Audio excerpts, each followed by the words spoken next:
Alright, so I'm going to be replacing this arm today. And yeah, it's right there. You'll see that the bushings are bad on it. So I'm just going to chalk the front wheels and jack up the back and take the wheel off, and we'll go from there. Okay, so the front wheels are chalked and the wheels jacked up.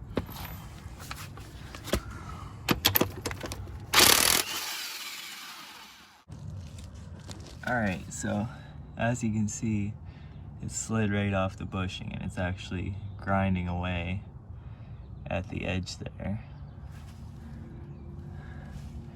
The problem is that the nut is on the left side, and that gives us nowhere to pull the bolt out, which is on the right side.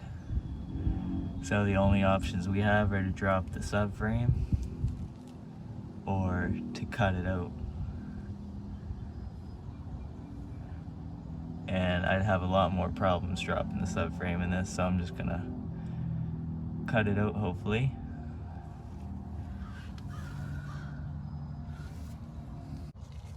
Okay, so the first thing I'm doing, since I want to make sure I can get this off, is I have a Sawzall and I'm trying to get at the top and the bottom, and you want to cut it on the right side by where the head of the bolt is, because that's the only way you'll fit it out.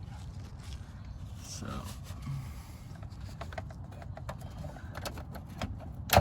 placed it in here with this.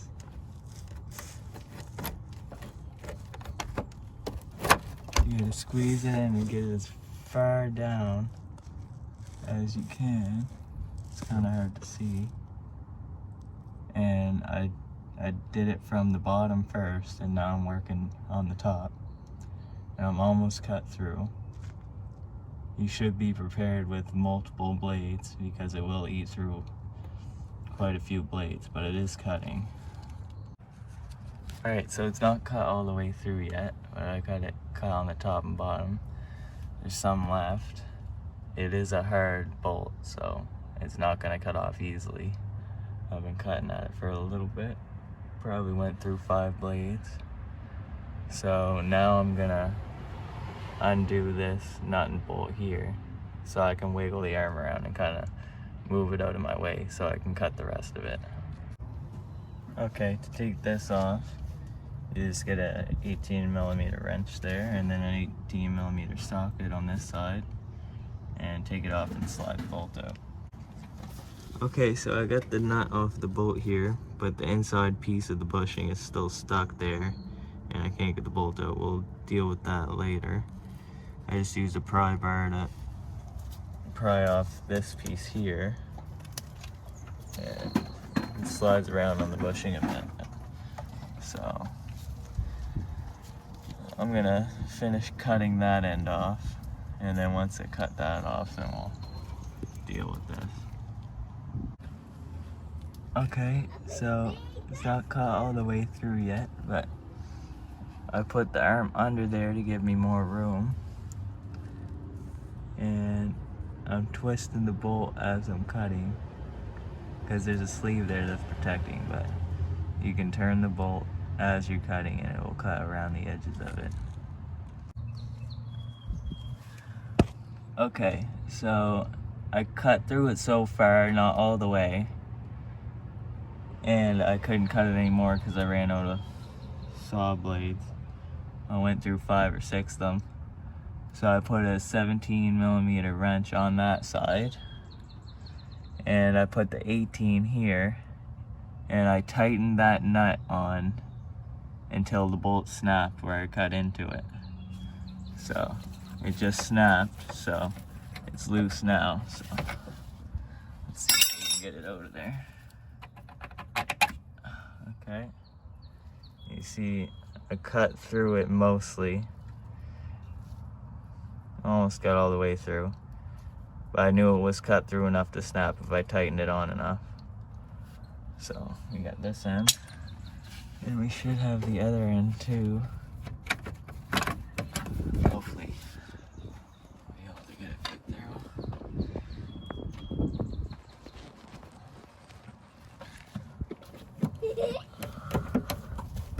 It's a little tight, but it's coming. You can see it coming out.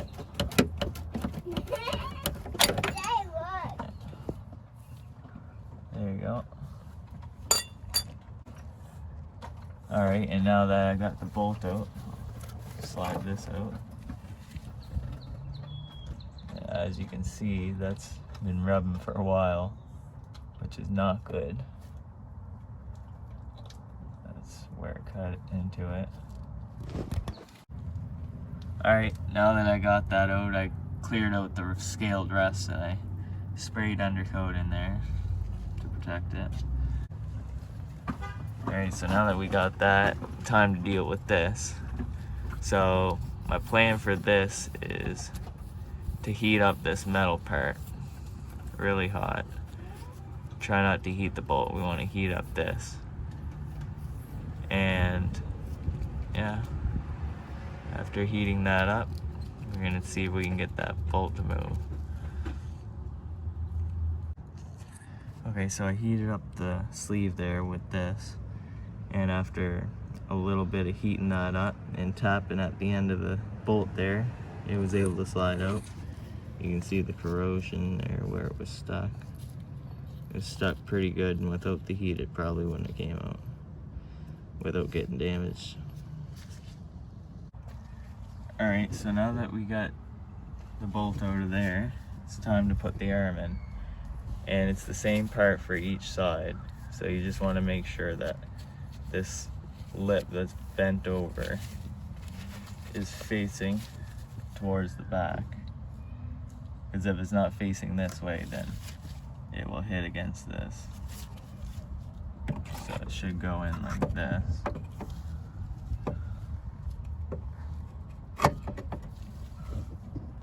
Like that. So I'm just gonna put the bolt through in the back and get the nut in place. So since I had to cut the bolt in the back there, of course, I need a new one, which I do have. I'm gonna put the bolt in the hole there now and put the nut on it. Alright, I got this arm in place, and you just put the bolt in, slide the nut on the other side, which is how it should have been assembled at the factory, but you know, they don't want to make it easy for you. So I tightened it on like this, fairly straight. Of course, it's above where it needs to connect there. Usually you have to tighten suspension parts with it on the ground so the bushings don't twist.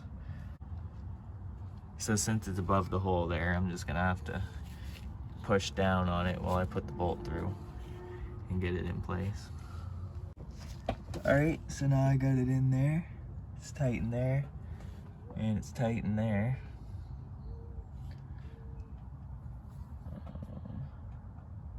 Yeah, I just had to take the rotor off here because I had to replace a clip there.